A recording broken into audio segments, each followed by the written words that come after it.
আউযুবিল্লাহি মিনাশ শাইতানির রাজিম বিসমিল্লাহির রহমানির রহিম। রাধানগর উচ্চ বিদ্যালয় অনলাইন স্কুলে নিয়মিত ক্লাসের অংশ হিসেবে করোনা ভাইরাসের যে মহামারী প্রকোপ, এই প্রকোপের কারণে বাংলাদেশ সরকারের গৃহীত পদক্ষেপের আলোকে নিয়মিত আমরা যে ক্লাসগুলো দিয়ে যাচ্ছি ছাত্রছাত্রীদের সুবিধার্থে, তার ধারাবাহিকতার অংশ হিসেবে আজকে আমি আমাদের রাধানগর উচ্চ বিদ্যালয়ের ষষ্ঠ সপ্তম শ্রেণীর ছাত্রছাত্রীদের সুবিধার্থে উপকারের জন্য যে বিষয়টা আমি আলোচনা করব সেটা হচ্ছে প্রেজেন্ট কন্টিনিউয়াস টেন্স। গত আরো কয়েকটা ক্লাসে আমি present tense, present indefinite tense, present indefinite tense, first indefinite tense, future indefinite টেন্সের 4টি স্ট্রাকচার আলোচনা করেছি।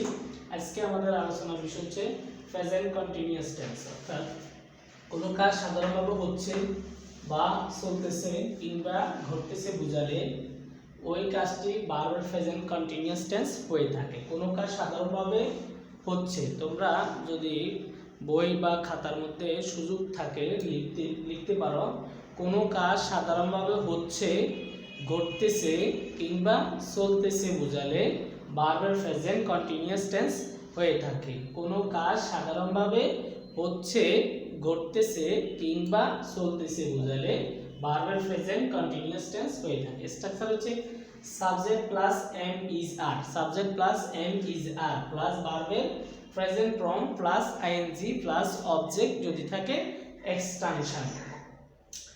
আমি স্ট্রাকচারটা আবারও বলতেছি, subject plus verb am is are, subject plus am is are, সাবজেক্টের পরে এম ইজ আর বসবে, পরে ভার্বের প্রেজেন্ট ফর্ম, এরপরে আইএনজি, এরপরে অবজেক্ট, এরপরে এক্সটেনশন।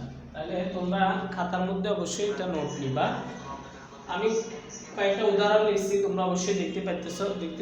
এর মধ্যে একটা উদাহরণ হচ্ছে আমরা ইংরেজি শিখতেছি। আমরা ইংরেজি শিখতেছি কোনো কাজ হচ্ছে, ঘটতেছে কিংবা চলতেছে বুঝালে বারবার প্রেজেন্ট কন্টিনিউয়াস টেন্স হয়ে থাকে। তাহলে আমরা ইংরেজি শিখতেছি, এটা চলতেছে, চলমান। তাহলে উই সাবজেক্ট হচ্ছে এখানে প্রথমে সাবজেক্ট। তাহলে আমরা ইংরেজি শিখি, এই বাক্যটার মধ্যে প্রথম শব্দে আমরা হচ্ছে সাবজেক্ট। তাহলে আমরা ইংরেজি উই, স্ট্রাকচার আছে এম ইজ আর, তাহলে আমরা এখানে আর ব্যবহার করলাম, এম ইজ আর। তাহলে সাবজেক্টের পরে উই আর, এরপরে প্লাস ভার্বের প্রেজেন্ট ফর্ম, প্লাস ভার্বের প্রেজেন্ট ফর্ম। তাহলে এখানে এই বাক্যে ভার্ব কোনটা? শিখতেছি, শিক্ষাটা হচ্ছে ভার্ব। তাহলে শিক্ষা ইংরেজি লার্ন প্লাস আইএনজি, ভার্বের সাথে আইএনজি যুক্ত হবে। তাহলে লার্নের সাথে আইএনজি যুক্ত হলো প্লাস অবজেক্ট, অবজেক্ট এই বাক্যে বাংলা বাক্যে ইংরেজি শব্দটা হচ্ছে অবজেক্ট। তাহলে আমরা ইংরেজি শিখতেছি, we are learning English, we are learning English. আমি আবার স্ট্রাকচারে তোমরা ফলো করো, subject plus am is are plus ভার্বের present form plus ING plus object plus extension. পরের বাক্যটা একটু ফলো করো, তারা কাজটি করতেছে, তারা কাজটি করতেছে, প্রেজেন্ট কন্টিনিউয়াস টেন্সে আছে। এখানে সাবজেক্ট হচ্ছে তারা, তারা ইংরেজি দে, তারা ইংরেজি দে, কাজটি করতেছে। এরপরে সাবজেক্টের পরে বসবে এম ইজ আর। তাহলে এম ইজ আর পরে যেহেতু তারা অনেক লোক, এখানে আর ব্যবহার হবে, একের অধিক আর ব্যবহার হবে। তাহলে দে আর, দে আর। ভার্বের প্রেজেন্ট ফর্ম এই বাক্যে ভার্ব হচ্ছে করতেছে, ভার্ব হচ্ছে করতেছে। তাহলে করা ইংরেজি ডু, করা ইংরেজি ডু প্লাস আইএনজি যুক্ত হবে, ভার্বের সাথে আইএনজি যুক্ত হবে। তাহলে করার সাথে ডু এর সাথে আইএনজি দিলে ডুই, এরপরে প্লাস অবজেক্ট, প্লাস অবজেক্ট কোনটাই বাক্যে? তারাও গেল, সাবজেক্ট, সাবজেক্টও গেল, আইএনজিও গেল। এখন অবজেক্ট হচ্ছে কাজটি, কাজটি। এখানে কয়টা শব্দ আছে? দুইটা শব্দ। কাজটি, টির জন্য দি ব্যবহার হবে, টিটা টি নির্দিষ্ট করা আছে, কাজটি, এই কারণে টির জন্য দি ব্যবহার হবে, আর্টিকেল দি। কাজের জন্য ওয়ার্ক।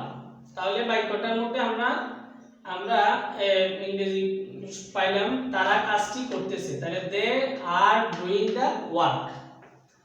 এরপরে আবার স্ট্রাকচারে যাও, তোমরা দেখো, আমি আবারও বলতেছি, subject plus am is are plus ভার্বের present form plus ing plus object plus extension. এরপর বাক্যটা হচ্ছে আমি ইংরেজি পড়াচ্ছি, আমি ইংরেজি পড়াচ্ছি। এখানে সাবজেক্ট হচ্ছে আমি, আই, আমির জন্য সাবজেক্ট আই। এরপরে কি আছে am is are, তাহলে আমরা am বসাইলাম, এই তিনটা থেকে একটা বসাইলাম am I am। ভার্বের প্রেজেন্ট ফর্ম এই বাক্যে পড়াচ্ছি, পড়াচ্ছি ভার্ব, তাহলে পড়াই ইংরেজি টিচ, পড়াই ইংরেজি টিচ যোগ হবে ing, তাহলে টিচিং, I am teaching। এরপরে প্লাস অবজেক্ট, তাহলে এই বাক্যে অবজেক্ট হচ্ছে ইংরেজি, তাহলে English, I am teaching English।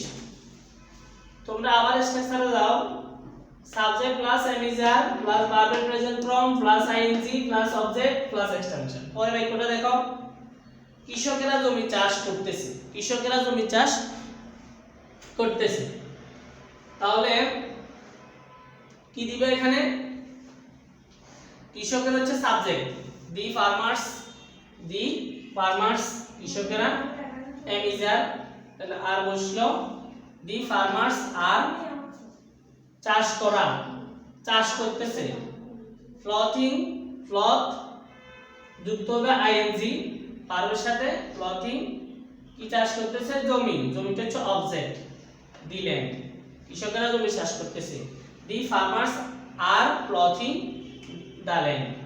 জেলেরা মাছ ধরতেছে, এখানে সাবজেক্ট হচ্ছে জেলেরা। এরপরে আছে am is are, আর বসাইলাম, দি ফিশারম্যান আর।